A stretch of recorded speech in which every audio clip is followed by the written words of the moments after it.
Hi everybody, we're here with Joanne Ryder from Beneficial Bank, one of the Executive Vice Presidents. She's in charge of career development and advancement. Thank you so much for being here.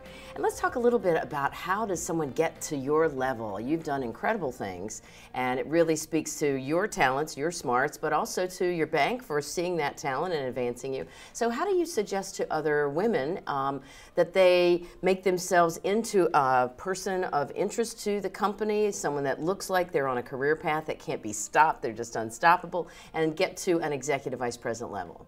I've been very fortunate to have bosses and mentors who have helped guided me along the way. And I've often found myself in situations where they've placed me in meetings or on project teams a little bit outside of my comfort zone. So it forced me to think creatively and think outside the box and think differently. Okay.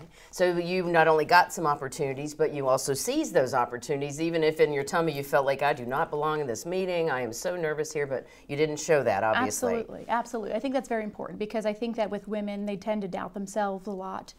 And you know, I had to believe in myself and my abilities, and I really tried to add value to the project or to the organization. And I think by doing so, you know, I was able to offer solutions to my boss, not only some of the problems that we were facing, but creative solutions to some of the things that we were facing. And I think that's allowed me to kind of grow and take on more projects and more things at Beneficial. Terrific. In fact, I'm just going to read off, you are in charge of like 6 areas that sound to me like 6 people's jobs. I was very impressed. Not only you handle marketing, communications, education, HR, human relations, community outreach, as well as your own work with career advancement for people within the division. Literally, we, I think, have 6 people for those jobs here at the station. So how did you get so many wonderful areas that you work on, and is that something that people need to do? They need to be good at a lot of things. Absolutely. I think when I started with Beneficial 7 years ago, I was in charge of marketing. And you know, at Beneficial, we look at marketing and HR and talent as part of the brand and the culture. And so the people, our people, our customers, our community, they all intersect, and I think that's how I ended up having so much responsibility in those areas, because a lot of what we were doing was collaborating with each of those teams. And so I was able to bring the teams together and kind of lead the charge. And so I do think it's important that you have a broad perspective on an organization, and you can see how everything kind of fits together. But it's a lot to juggle. How do you keep all those balls in the air? To be honest with you, hiring a great team. I have wonderful people whom I can trust, and I value their opinions, and I look and I recruit good talent, and I rely on them, and I think I couldn't do what I do every day without my team. That's incredible.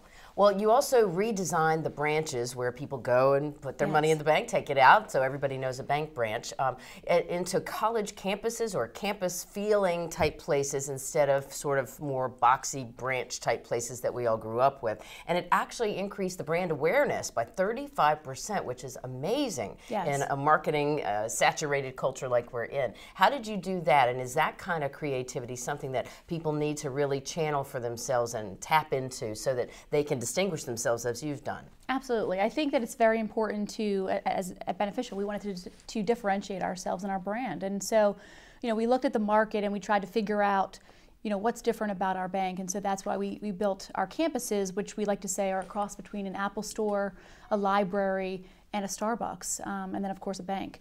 And we removed the teller line and we made it more conversational. And so I think it's important that whether you are a business or a person, that you need to differentiate yourself and you need to stand out, and you need to figure out how you do that, and you know, what's your, where can you stand out and how can you stand out. You need to take the time to think about that. And I think it goes back to, you know, adding value, because people will buy into whether it's a product, buying that value, or if it's a person, to helping them succeed. Do you think that success was not just that it was new and different and creative, but also that it was people friendly? It sounds like less lines and more closeness with the person, the teller you're trying to get to, even though you're not in a long line anymore? Yeah, absolutely. I think that goes back to, again, talent.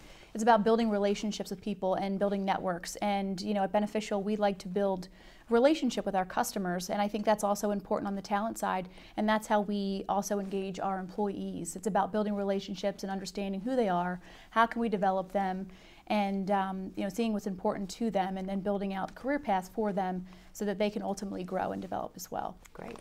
Now, you don't get to the executive vice president level for any company unless you've been able to negotiate some strategies for yourself. Either I would like to be on this project, or salaries. I'd like to make more money. I'd like to be considered for this you know, particular project, that kind of thing. How do you develop those negotiating skills and really sit there and believe in yourself when someone who doesn't necessarily want to give you a raise is on the other side of the table?